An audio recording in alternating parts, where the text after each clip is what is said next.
Welcome to Massage Practice Insider. My name is Eleanor Sung. My pronouns are she, her. And on today's video, I'm going to be going over 5 things that successful massage therapists do within their practice. So we have to first decide what success means for ourselves. So how do you define success? And that is going to be how you are going to say, am I successful or am I not? Because you're going to be looking at yourself. So that leads me into number 1. The first thing successful therapists do is we don't compare ourselves to other people. We don't compare ourselves to another therapist because that other therapist is working. They're doing their best, the best that they can. And when I look at them and I see what success they have, I forget that I'm actually getting to be successful as well. So Theodore Roosevelt actually said, success is the thief of joy. And so when you start to look at other people, what happens is you start to see all of the positive things and all of the good things in them and what they're doing. And you stop seeing the good stuff that you've been doing because it's not as good. So you don't want to compare your beginning to someone else's middle or even someone else's last few chapters. I have a very good friend of mine, and she quit working after being in the industry after 30 years. And we sat down, we had a chat when she was leaving. And I was like, don't you like, this is like, for me, 30 years, I'm like, wow, that's a long time. And she was just like, yeah, but I'm just so done. I'm ready to go somewhere else. And she's like, and I've had all of this success. And she starts listing her successes. And I started like, oh my gosh, that's a lot. Like, man, I don't have that. And that's the thing is I didn't have that because I also don't have 30 years in the industry, and I don't have I didn't have, and I don't have what she was working for. Her goals and her successes were actually different than what I'm looking for and my goals and my successes. So when you start to look at someone else's success and you compare what you do to them, theirs is better, mine is worse, you start to really take away that you're not good enough. And so don't compare yourself to them, but compare yourself to where you've been and where you would like to be. So you know where you've been, you know the things that you've done that you've enjoyed or that you've not enjoyed. You also know where you want to go, and you know how you've defined success and how you've gone forward. And when you do that, you go forward and you define that success and you say, look, I'm working towards that. I'm getting closer to that. That is going to help you because you're comparing yourself to you, not to someone else. Number 2, know your why. So if you need to pause this video and look up Simon Sinek, S-I-N-E-K, Simon Sinek, and his video, Find Your Why, or Start With Why. This is really profound. It came out in 2009. I was actually introduced to Simon in 2010 when I was in college. And you have to find your motivation. Why are you doing what you're doing? So I actually have his book, Start With Why, on my phone on Audible. And I have his other book, Find Your Why, right here. I actually have notes in this one. I've got papers that are coming out of it because I actually take notes on it when I read the book. It's a really, really good book. And it's something that I actually review quite often. Like, why am I doing what I'm doing? Why am I making this decision? Why am I working for who I'm working for?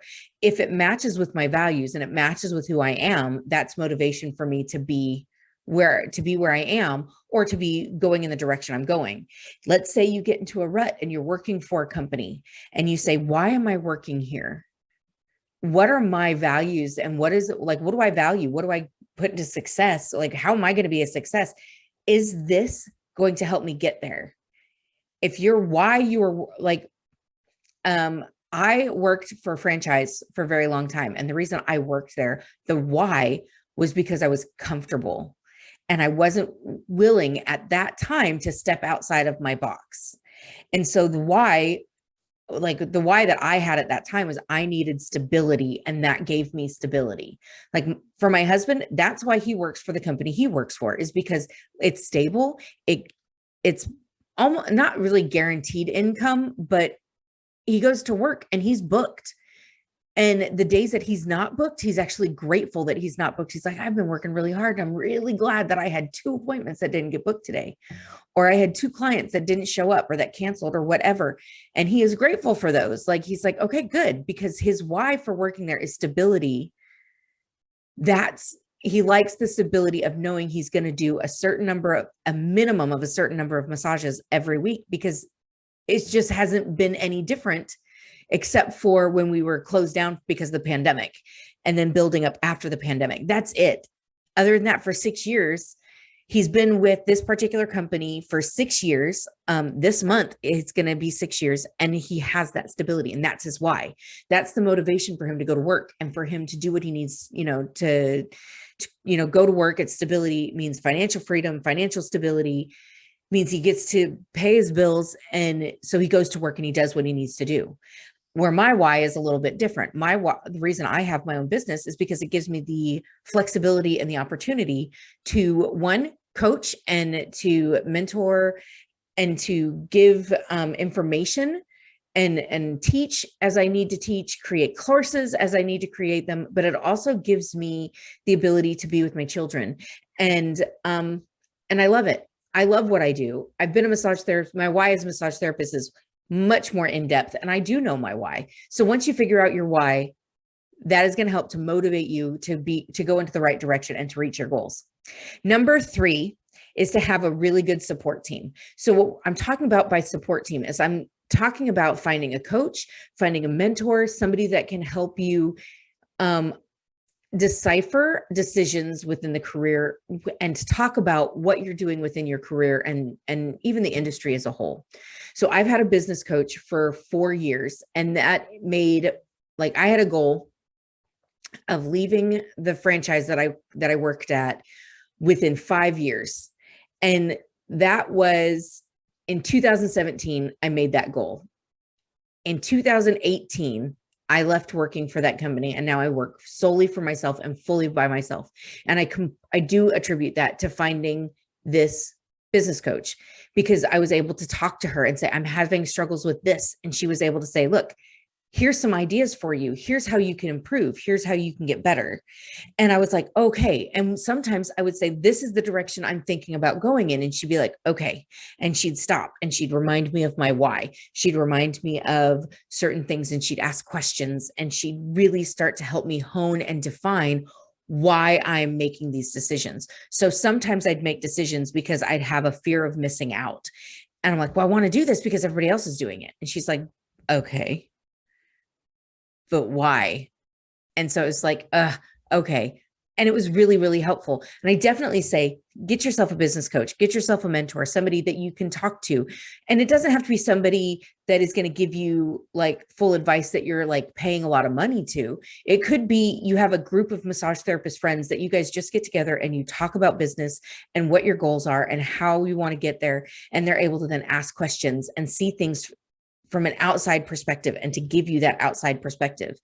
You can say your family is part of this. However, one of the things with your family is your family may have their own vision for who you are. Like, I love my mom. My mom is fully supportive of me as a human being and as a daughter and whatever. But when it comes to business, if I talk to her about business, a lot of times she's like, oh, but should you be doing that? When I mentioned I was going to be doing this YouTube channel, she was like, really? And I was like, yeah, I'm still doing the YouTube channel. And so it was just one of those, they have their goals and their visions for who you are. That may not match up with what your vision is. And really, the only people that need to be on board with what your vision are the people who are helping support you, maybe your husband or your wife, your boyfriend, your girlfriend, that you are moving through life with and on a level with. But sometimes going to them and saying, this is a business decision that I would like to make, they're going to look at it from, well, what's this going to do for me? And not, is this the best decision to make for your business? So having people outside of your family who are not directly, it's not going to really directly impact whether they're able to pay their bills or not, as to guide you and ask you questions and make decisions. So find your group, find a group of people and, or find a mentor or somebody that you can talk about your ideas and also give feedback to their ideas as well. So number 4 is, you're going to hear number 4 quite a bit. You're going to hear this all the time. And I don't care whether you are talking about your business, whether you are working for someone else, this is really important. And it's to find your niche. Find where, or niche or niche, whichever you want, find where you are most happy in the area of this industry. So if you like to do Swedish massage and you like to do relaxation therapies, don't let people bully you and say there's no money in it, because that's a lie. Let's say you are most happy when you are doing mat-based therapy. Then that's your niche. If you're happy doing sports massage, medical massage, deep tissue, trigger point therapy, you only want to be dealing with cancer patients, you only want to be dealing with pregnant women. All of these are the niches that you can have, and there's more, like that's not even all of them. And these are going to really help you focus your business and focus your practice. Now, if you're working for a franchise and they're like, you have to do all of this stuff in order to be successful, that's a lie. You don't. That's just what they're seeing. And when you identify the people you want to work with, the groups that you want to work with, the conditions that you want to work with, and you start to say, look, this is what I want to do with my business, my hands, my career. When you say, this is where I want to be going within this industry, it's like, it's that the law of attraction, right? It's that affirmation, like, this is what I want. And because you've recognized that, what starts to happen is you start to see it more often. And because you start to, it's like when you say, you know what, I really think the Kia Soul is a cool car. Then what do? You start seeing them everywhere. It's the same thing. I really want to work with people who are medical based. And you might start seeing, and you're going to start seeing those people again. You're going to start seeing people who are needing medical type massages, and you're going to be able to then talk about it and say, look, massage is going to be really good for you. You should come see me because I'm really good. And it can change. Don't think that just because you choose a niche now, in 10 years, it's going to be the same. When I started massage therapy school, the number one thing I wanted to do was I wanted to be a massage therapist for the WWF. It is now the WWE, but it was the WWF when I was in school. That tells you how long ago that was. And then when I got out, I was like, I want to work on professional athletes. I think working on professional athletes would be a great idea. And then I worked on professional athletes and I went, oh my gosh, I hate this. I hate this. Then I was like, well, maybe I'll do reflexology and I'll focus on the feet. I'll focus on foot health and reflexology. And I slowly realized that while I like it, it's not where I really found joy in my business and in my practice and doing massage. And then I was like, you know what? I got so tired of doing massage because I was doing so much of it. I was just burnt out with so many things. And I said, you know what? I'm going to stop working as a massage therapist. I'm just going to go teach. And I went full-time teaching, and I did that. And it was really where I wanted to be. It's where I thrived at the time, and I grew and I developed, and it was amazing. And then there came a point where I was like, I cannot do this anymore. I'm not happy. I hate coming to work. I can't do this anymore. And when you're not happy, people notice. And then I said, you know what? I'm going to start my own business, and I'm going to actually be successful. I'm going to do what it takes to be successful in my business this time. And that's where Pinpoint Massage and Bodywork was developed. My business was developed in those moments where I was like, what do I want to do with my life? And I changed. And now I have a business. It's been open for over 5 years, and it's amazing. And I'm able to support my family, and it's great. And I have a niche. I work with medical-based people who have issues. I have 5 or 6 doctors that refer to me, and I've only met 2 of them. There's one doctor that has referred 4 clients in the last month to me, and I've never met this man before. Fantastic. And it's because I said, this is my niche. This is where I'm going. It took me 4 years to get here to where people who I don't know are following me. But I'm here now, and it took me a while. And it may be overnight for you, but it also may take some time. So just find that niche and put it out there that this is the people I want to work with. And then the last thing is number 5 is I want you to celebrate your wins. When you celebrate your wins, what you're doing is you're putting vibes of positivity out there, and positivity breeds upon itself. So when you say, you know what, I have done, January. So let me, I'm going to go into my January 2022. I started off, I had a very specific income goal that I was trying to meet. I was like, I'm going to get this in January 2022. The first is a Saturday. It's a holiday. Didn't work. Second was a Sunday. Started feeling bad on second. Third, I was supposed to do 4 massages that day. 2 of them canceled for illnesses of their own. 1 of them canceled because somebody else got sick. I had 1 client. I was feeling like crap. I tested positive for COVID that day, and I canceled all my clients for the next 10 days. I did not go back to work until the 14th of January. I'm halfway through the month. Am I going to hit that goal? Probably not. But you know what? Every day I come to work, I'm going to get closer to the goal. So I said, you know what? I'm going to come in an extra day instead of being off these days throughout the week. I'm just going to take this one day off throughout the week. And I'm going to take my favorite clients on the days off that I normally don't do massage, because I have one day that's for admin work and one day that I'm just completely off from work total. And I said, you know what? I'm going to start working on these days. And so I would take clients while the kids were in school, and I would, I just started working on it. And when I ended the month only $600 shy of my goal. And that's less that's a pretty decent amount, is $600. However, what my goal is, I was like, if I would have had those 13 days that I would have been able to work, I totally would have hit that goal. And that's what I look at. That's a win for me. Really, my goal should have been cut in half because the month was cut in half. And so a win for me for January was I hit my goal, or I almost hit my goal. I got $600 beneath my goal, which really, when I reevaluated, and I was like, well, I'm not going to hit my goal this month, but let's see how close I can get to it. That's a win. That is a win. Another win is I had COVID and I recovered from COVID, and I was able to still provide money for my, provide income for my family for the month. That's another win, and, another win is my kids are healthy. They're happy. And, fortunately, I did not have I didn't have any that went to the hospital. Now there are some, my youngest who has medical issues, we do have some concerns with her because she was supposed to have a procedure done, which, because I had COVID, didn't happen. But you know what? She's still healthy. She's the one we were worried about most getting COVID, and she didn't. That's a win. Celebrate those wins, because when you do have weeks where you're like, I am so down, you may suffer from a little bit of depression. You may have a week where you're like, nothing is going right.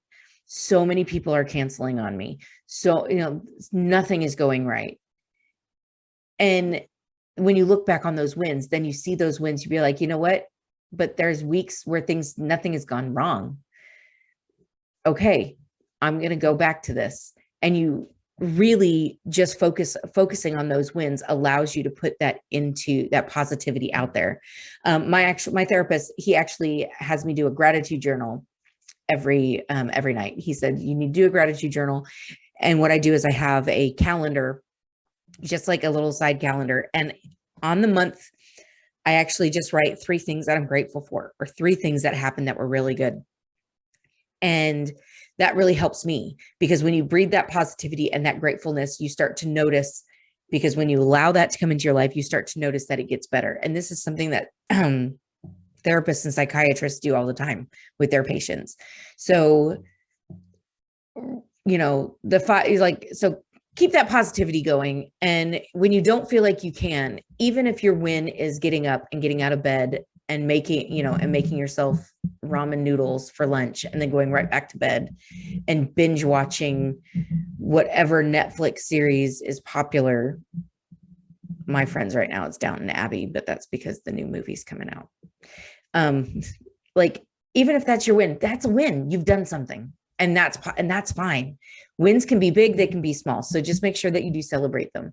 So our 5 things is: 1, don't compare yourself with other therapists. 2, know what your why is and figure out what your why is and where your motivation is. 3 is get yourself a support team or a coach or a business mentor. 4 is to find your niche and where you are the most happy as a massage therapist. And 5 is celebrate your wins. So thank you so much for watching. If you did enjoy this video, please hit the like button. Don't forget to subscribe for new videos. We're going to be doing them once a week for the next, for whenever I decide to, for however long I decide to do this. So thank you so much for watching. Stick around for next time, and you guys have a great day.